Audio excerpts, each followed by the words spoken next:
welcome back. I am here with our favorite New York City dermatologist, Dr. Claire, and today we're just gonna go over the difference between retinol and retinoid.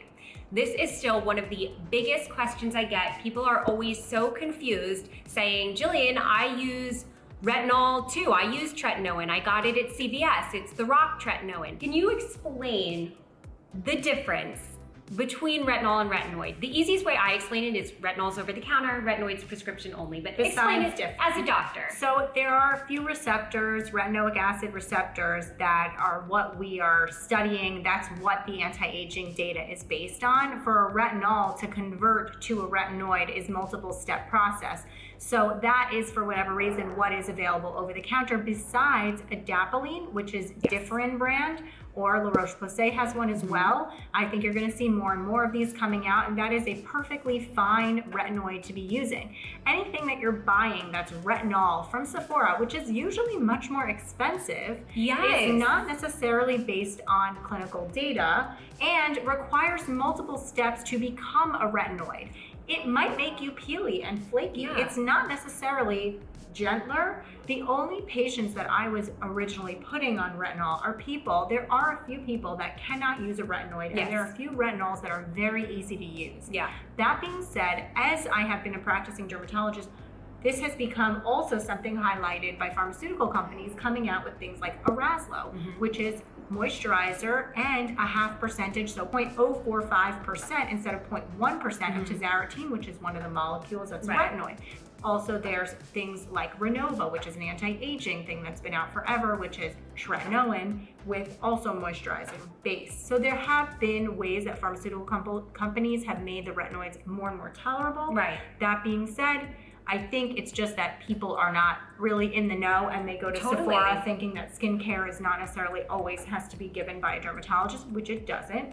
But I think that you are getting very expensive products that are less effective, that are based on the data extrapolated from a retinoid, But also with retinol, you never really know what's in the product, Very good point. So another thing, people are so funny in America. We're so suspicious of, things that are medicines.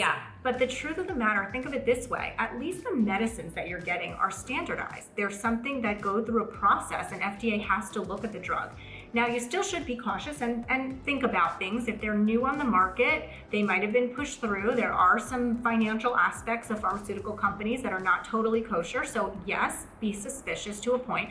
But I'm more suspicious of a product that's being sold without going through any testing and has no standardization, and might say that it has 1% retinol, but how do you really know? You don't. We don't know. You don't know. Nobody really knows. It says it on the bottle. That's kind of better than not. So Jillian and I sometimes say, at least it says a percentage on the bottle, but the reality is that you can go and test that medicine. You can go and test that cream. And you'll find that it really doesn't have 1% of whatever they're saying it does. And everybody I've talked to that uses over-the-counter retinol, they always say, well, what am I supposed to see? I don't see any changes in my skin. And I usually say, well, that's because you're using this random over-the-counter retinol. We're not sure what's in it. What you want, if you really want to see differences, changes in your skin for fine lines and wrinkles, texture, pigmentation, you should be using a retinoid, which is prescription only, but you don't have to just go to a dermatologist anymore. There are these websites like Nurx. I like NURX.com because it is pure tretinoin. The other pharmacies are compounding pharmacies, like Apostrophe, I believe Curology. And compounding pharmacies mean they take the tretinoin and they mix it in other things, something else. Some people are suspicious of as well, but So what do you recommend to patients? They come to you, they're interested in anti-aging, they don't know a lot about skincare. Do you tell them to go right to retinoid, or do you ever tell somebody to start on retinol? At this point, it used to be that tretinoin was quite expensive. Now it's much more, it's very friendly for me to prescribe a prescription. Most people can get it through their insurance plan. If they can't, I tell them to go on Nurx or something else. And so I bought it on Nurx. It came within 48 hours. And it was $90 without insurance, and the tube is ginormous. You're not using very much of it, but that being said, that's still more expensive than a prescription if you do have insurance. And I'm generally looking at the person and listening to them and deciding if I start at 0.025 or 0.05 and how, but I typically tell people to start very slowly, increasing as tolerated or not if they can't. People get worried, well, I'm not using it pure. again, I actually am going to go back to something that Jillian said. You're not really promising results here and now. This is a long-term game. Yeah. Hopefully, when you're 20 years older, you'll have fewer fine lines and wrinkles. The only patient that I 100% see improvement is oily skin, large pores, acne-prone patients. These patients, it's a game changer. They look different within a couple of months of using it.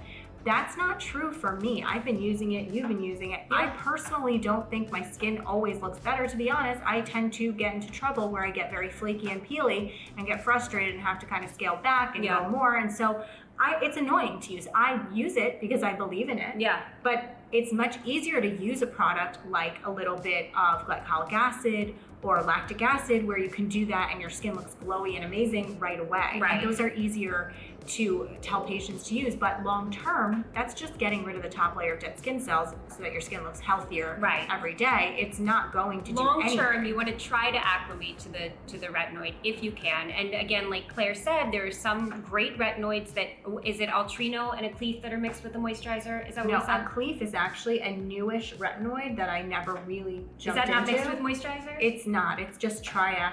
So what am I thinking?